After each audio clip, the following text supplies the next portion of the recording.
이 좌편향적인 교육이 심각합니다. 교과서마저 6.25가 북한의 침공이 아니라 남한의 침공이었다, 이런 내용들이 들어가 있는 교과서들이 있어요. 이거 알아요?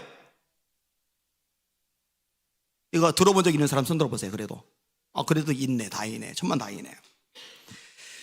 제가 국정교과서 때 교과부 차관을 만났어요. 4사람이 같이 만났는데, 제가 그때 책을 받았고 저 5층에다 올려놓고 있다가 제가 이제 저쪽으로 옮겨갔죠.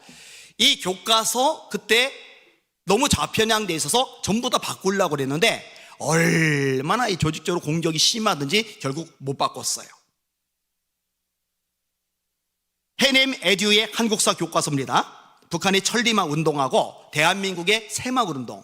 여러분, 북한의 천리마 운동, 대한민국의 새마을 운동, 대한민국의 새마을 운동은 세계적으로도 영향을 많이 미쳤어요. 근데 천리마 운동을 이렇게 묘사를 합니다. 우리나라 교과서, 역사 교과서.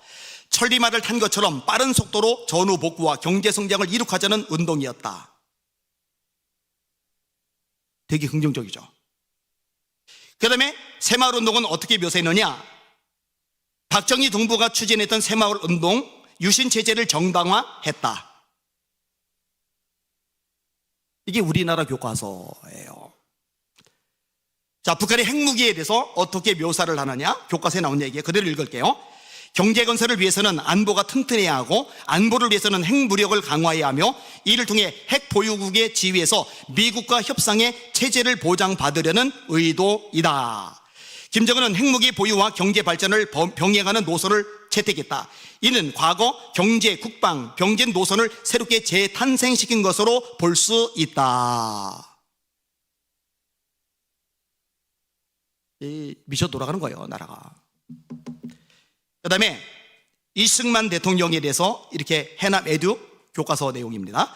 광복 이후 등장한 다양한 정치 세력을 이끈 인물의 이력을 소개를 하는데, 이승만 대통령을 뭐라고 묘사를 했느냐? 대한민국 임시정부 초대 대통령에 대해서나 탄핵됨, 7.18 처벌의 미온적임, 비판적이죠. 반면에 남노당 알죠? 남노당, 남한 노동당, 공산당이죠. 박헌영 알죠?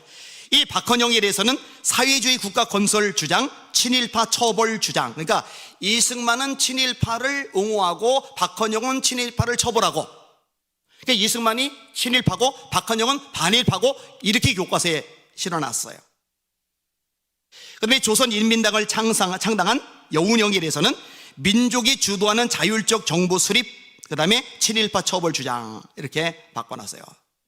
그 다음에 한국사 교과서 구종, 요것만 인용하고 짧게 정리할게요. 김일성 사진이 17장, 김정일 사진이 14장, 김정은 사진이 8장. 그러면은 박정희 대통령 사진은 9장. 김정일 사진이 17장, 박정희 대통령 사진이 9장. 그나마도 내용이 대부분 독재 이런 것들 다룬 거예요. 그 다음에 박 대통령 사진은 군복 입은 사진, 전두환 노태우 대통령 전 대통령 사진은 대부분 죄수복을 입고 재판받는 사진. 그 다음에 김일성, 김정일, 김정은 사진은 온화하게 미소 지으면서 백성들 보살피는 사진.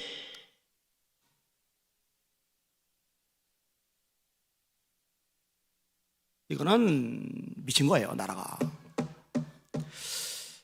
그래서 참 감사한 게 청년들이 역사에 무관심하던, 이 국가에 무관심하던 청년들이 많이 달라지고 있다는 거, 정말 다행이라고 생각을 합니다. 뭐 이거 말고도 뭐 할 얘기가 많은데, 김영삼 전 대통령 사진 9장, 노무현 전 대통령 사진 8장, 이명박 전 대통령 사진 5장, 박근혜 전 대통령 사진 3장, 근데 김일성 사진만 17장, 김정일 14장. 이게 우리나라 교과서 맞아요? 문제가 심각합니다. 여러분, 제대로 가르쳐야 됩니다. 진화론이 아니라 창조론을 가르쳐야 됩니다. 다양한 성이 아니라 남성과 여성을 가르쳐야 됩니다. 좌편향된 교과서가 아니라 제대로 된 역사 교과서로 애들 가르쳐야 됩니다. 뭐니 해도 하나님의 말씀을 제대로 가르쳐야 됩니다. 할렐루야.